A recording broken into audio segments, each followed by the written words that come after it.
Assalamualaikum warahmatullahi wabarakatuh. Salam sejahtera, semoga kasih sayang, keselamatan, dan keberkahan dilimpahkan kepada kita semua. Oke, kita di mata kuliah Manajemen Logistik atau Manajemen Transportasi Barang ya. Nah, dengan saya kembali lagi, Win, di sini. Kita ada di sesi 1 terkait dengan teori dasar manajemen transportasi barang dan logistik, di mana dalam sesi pertama ini kita akan membahas 10 unsur penting manajemen logistik barang. 10 unsur penting itu adalah sebagai berikut. Yang pertama adalah jenis daripada barang itu sendiri, jenis dan karakteristik barang. Yang kedua terkait dengan tempat, di mana tempat itu adalah terminal parkir barang. Yang ketiga pengadaan, atau dengan istilah lain procurement. Keempat adalah gudang, tempat penyimpanan barang itu sendiri atau warehouse. 5 distribusi barang, pendistribusiannya seperti apa. Pengangkutan barang yang keenam atau transportationnya. Ketujuh, K3, manajemen K3 logistiknya seperti apa. Kedelapan, operasional, manajemen kegiatan logistik arus barangnya seperti apa. 9, low cost, yang dimaksud adalah manajemen rendah biaya logistik arus barang. Dan ke-10, aset, akun, dan akuntabilitas, di mana akan kita kaitkan dengan manajemen aset dan akuntabilitas. Baik, berikutnya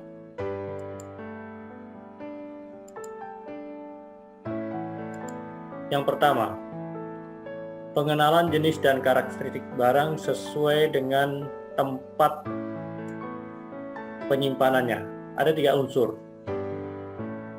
Unsur pertama adalah jenis daripada barang tersebut, terdiri dari bahan padat, cair, dan gas. Kedua adalah tipe barang tersebut, general cargo atau special cargo, ya, umum atau khusus. Yang ketiga, karakteristik terbagi 2 juga di situ, barang tidak berbahaya dan barang berbahaya, ya, yang dimana nanti akan diajarkan lebih detail di basic cargo ya. Kemudian berikutnya, masih dalam yang kedua ini ya, yang tadi pertama ini kedua, terkait dengan perencanaan terminal tempat parkir barang. Terbagi menjadi 5 di sini ya. 5. Yang pertama, fasilitas bongkar muat, di mana adanya perpindahan barang dari luar atau keluar kota. Yang kedua, pelayanan angkutan barang terpadu, di mana barang tersebut akan dilayani dengan kereta api, pesawat, dan kapal laut dalam satu tempat. Ada hub sebagai gitu. Yang ketiga, mengurangi polusi suara, dan bukan hanya suara tapi polusi udara juga ya. Bisa juga mengurangi polusi udara, mengurangi berat daripada truk itu. Kemudian yang keempat, perpindahan barang antar kota. Fungsinya sebagai perpindahan barang antar kota, di mana adanya pengaturan kendaraan-kendaraan kecil di area tersebut. Yang kelima, pelayanan lain, bisa juga sebagai tempat istirahat, beribadah, isi BBM, angin, bengkel, derek, dan kantin minimarket. Kemudian masih yang unsur kedua ya, meliputi apa saja terminal parkir barang itu. Di sini ada 8 tadi, fasilitasnya peron barang atau truk, gudang barang, pompa BBM, angin, kantin, minimarket, tempat ibadah, toilet, posmen, juga tempat menginap, 7 bengkel kendaraan dan mobil derek, ruang tunggu sopir dan istirahat sementara dalam suatu terminal seperti itu. Dan yang perlu diperhatikan ada 2, adalah kemudahan akses dan kesesuaian dengan jenis barangnya.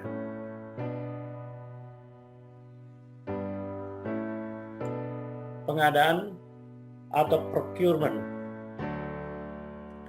di mana pengadaan procurement ini berhubungan dengan merancang hubungan yang tepat dengan supplier, kemudian memilih supplier, memilih dan mengimplementasikan teknologi yang cocok, ya. Yang ketiga, keempat, memelihara data item yang dibutuhkan dan data supplier. Kelima, melakukan proses pembelian, dan keenam adalah mengevaluasi kinerja supplier. Ya, ini adalah 6 hal yang dilakukan pada saat pengadaan, ya. Mulai dari merancang sampai mengevaluasi. Berikutnya kita masuk ke unsur keempat. Ya. Tempat penyimpanan gudang warehouse, di mana di sini kita jelaskan ada 5 macam warehouse, ya. Yang pertama gudang swasta atau private warehouse, ya. Yang kedua gudang umum, public warehouse. Ketiga gudang otomatis, automatic warehouse, karena dilakukan secara otomatis. Keempat gudang dengan pengaturan suhu, climate control storage, bisa juga disebut cold storage di sini. Dan yang kelima adalah gudang pusat distribusi atau distribution center. Kemudian yang unsur kelima adalah distribusi, di mana distribusi di sini terbagi dengan 4 hal yang dibahas dalam distribusi, adalah mulai dari produk, di mana produk itu terkait dengan ide dan informasi, harga terkait dengan nilai barang atau jasa, harga jual, diskon dan biaya, dan untuk promosi ada informasi, persuasi dan reminder bagi customer. Dan yang keempat adalah penempatan, di mana hal itu membahas proses ketersediaan daripada barang tersebut. Kemudian selanjutnya yang keenam, pengangkutan. Pengangkutan sendiri di sini akan dibahas unsurnya. Unsur pengangkutan ini mulai dari jadwal pengangkutan dari gudang arus barang yang pertama, kemudian kesiapan armada kendaraan dan pengemudi yang layak jalan. Ketiga, pengetahuan pengemudi tentang proses bongkar muat dan jalur yang dilewati. Yang keempat adalah komunikasi antar bagian dalam proses angkutan barang. Dan yang kelima, persyaratan peraturan perundangan yang harus diketahui sesuai jenis, tipe, dan karakteristik barang. Yang ketujuh, unsur ketujuh adalah manajemen K3 logistik, di mana ada 6 hal yang dilakukan dalam K3, ya. Nah, jadi K3 ini keselamatan dan kesehatan kerja akan mencoba memanage pencegahan, mulai dari pencegahan, pemberian sanksi, yang kedua, ketiga kompensasi, keempat penyembuhan luka-luka korban, dan kemudian perawatan kerja, yang kelima, dan yang keenam menyediakan perawatan kesehatan ataupun memberikan cuti sakit.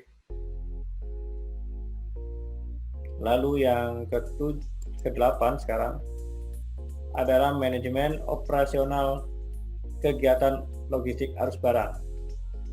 Di sini kita akan melihat 8 hal terkait dengan manajemen operasional, mulai dari pertama mengatur skala inventaris dan aset, yang kemudian kedua mengatur level proses dan level pengerjaannya, yang ketiga mengatur level distribusi, kemudian keempat mengorganize akuisisi bahan baku, yang kelima mengontrol kualitas, yang keenam menghandle material, ketujuh menjaga dan merawat aset, dan kedelapan mengkoordinasikan kegiatan operasional dan bagian lainnya. Yang ke-9, unsur 9 adalah manajemen rendah biaya logistik, di mana yang mengakibatkan terjadinya pemborosan ada 7 hal di sini. Oleh karenanya low cost itu harus diaplikasikan karena ada 7 poin yang bisa mengakibatkan pemborosan, mulai dari transportasi, itu akibat tata letak warehouse yang tidak strategis, kemudian inventory, stok yang berlebihan, kemudian motion yang ketiga, pergerakan yang tidak efektif, Kemudian keempat, waiting, waktu terbuang karena menunggu lama. Kelima, overproduction, kelebihan proses produksi dari yang seharusnya. 6, overprocessing, proses yang bertele-tele. Ketujuh, defects, banyaknya barang yang rusak, cacat, atau ditolak atau reject.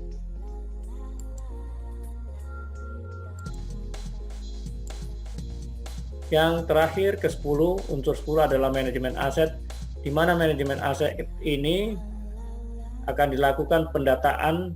Yang pertama, pengelolaan ini sangat penting ya. Kemudian pencatatan, melindungi dari kehilangan, tentu saja ya. Dan sampai hilang akibatnya akan rugi.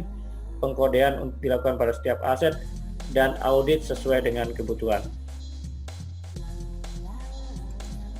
Nah, inilah 10 unsur penting dalam manajemen logistik barang ya. Manajemen ya, di sini kita masih manajemen logistik arus barang. Nanti kita akan ketemu di sesi kedua, kita bicara tentang manajemen transportasi arus barang. Kita ketemu sesi kedua nanti.